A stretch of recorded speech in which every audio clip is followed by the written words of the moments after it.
Bonjour à toutes et à tous, bienvenue sur votre chaîne d'information régionale en ce mardi 24 juillet. C'est l'édition estivale, le journal de la rédaction en images en 8 minutes pour tout savoir comme toujours de toute l'actualité près de chez vous. D'abord les prévisions météo en ce mardi. On va encore profiter du soleil aujourd'hui avec toutefois quelques passages nuageux et surtout quelques orages localisés cet après-midi. Globalement c'est quand même une très belle journée d'été dans la région qui s'annonce avec des températures de saison, 23 degrés à Dunkerque, 24 à Calais, 26 à Boulogne, 28 degrés à Saint-Omer et jusqu'à 29 à Lille.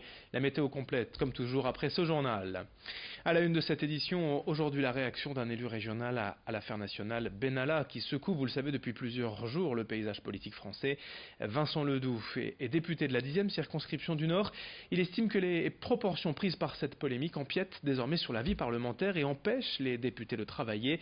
La loi de révision de la Constitution vient en effet d'être repoussée pour cause de débats houleux à l'Assemblée nationale concernant cette affaire. Vincent Ledoux signe ainsi une tribune sur le site du HuffingtonPost.fr et il s'en explique ici même par téléphone. Il ne faut pas surjouer sur cet événement, il faut simplement le regarder avec une froideur presque chirurgicale, même si on est un peu dans l'ambiance de l'été, de la canicule.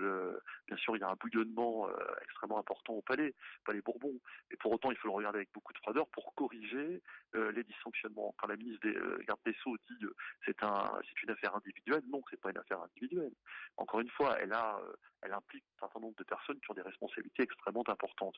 Pour autant, ça ne remet pas en cause ma position qui est celle que la France doit réussir. Parce que vous savez, il n'y a pas 36 solutions. Alors je le dis peut-être à des gens qui m'écouteront, qui sont plutôt pour les thèses extrémistes, je dis que tout ça sert les extrémistes. Et que j'ai pas envie, moi, de voir un épisode européen qui soit dramatique l'année prochaine.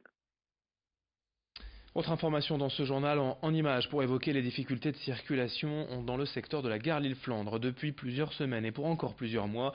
Le chantier doit entièrement redessiner ce quartier emblématique du centre de Lille. Mais vous le voyez sur ces images, actuellement les travaux sont si importants que la chaussée est en pleine rénovation et la circulation des voitures bloquée jusqu'au 3 août.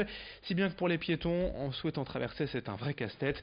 Mais c'est encore pire pour les personnes à mobilité réduite. En fauteuil roulant, le passage s'apparente à un parcours du combattant et les seuls endroits laissés libres pour traverser sont pleins de gravier. Sofiane El Bakraoui de l'association Access Tourisme dénonce ainsi ce manque de considération. Il est au micro de Xavier Silly. Compte tenu de ces travaux, disons que je prends plutôt certaines sorties de métro, je m'interdis d'aller à certains endroits, sachant qu'il y a ces travaux, je n'y vais pas.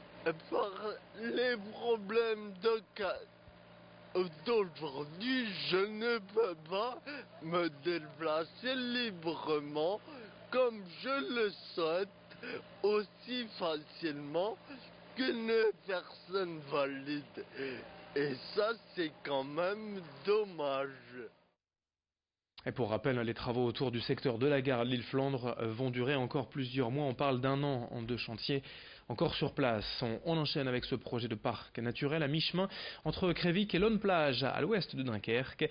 Bernard Borel vient d'acheter un immense terrain de 30 hectares et son idée à lui, ce n'est pas de faire une zone commerciale ou de construire des logements, c'est tout simplement d'en faire une réserve naturelle afin de préserver la biodiversité. En effet, près de 5 millions d'oiseaux passent ici chaque année et l'ambition du propriétaire, c'est tout simplement de rendre la biodiversité rentable. Selon lui, l'ouverture du terrain aux spécialistes, aux ornithologues permettrait de se passer d'une partie des subventions publiques. Autre levier de rentabilité, ouvrir cet espace aux chasseurs et aux pêcheurs sur une période limitée ou encore le louer à des entreprises partenaires. Explication au micro de Corentin Escaillé. Alors l'idée c'est d'accueillir des ornithologues qui vont avoir un accès privatif et payant bien évidemment parce que pour répondre à l'ensemble des critères et des codes auxquels ils s'attendent pour passer une bonne journée d'ornithologie, d'observation et de prise de photos, il faut un public et un accompagnement qui soit compatible. Et donc le site leur est privatisé sur certaines périodes de l'année pour justement répondre à leurs attentes.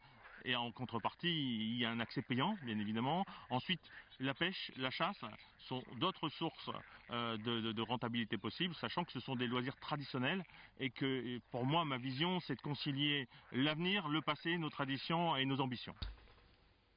On termine avec le grand angle de la rédaction. En pleine saison estivale, nul besoin de faire plusieurs centaines de kilomètres pour aller chercher le soleil et la chaleur sur la Côte d'Azur. Ici aussi dans la région, les campings affichent complet et offrent une parfaite ambiance vacances. Exemple dans les Flandres à Boskep. Reportage signé Vincent Vieillard. Un séjour en mobil-home ou en camping-car tout en haut des Flandres. À Boskep, le camping Les 5 Chemins Verts offre une vue imprenable sur le nord et ce jusque Dunkerque.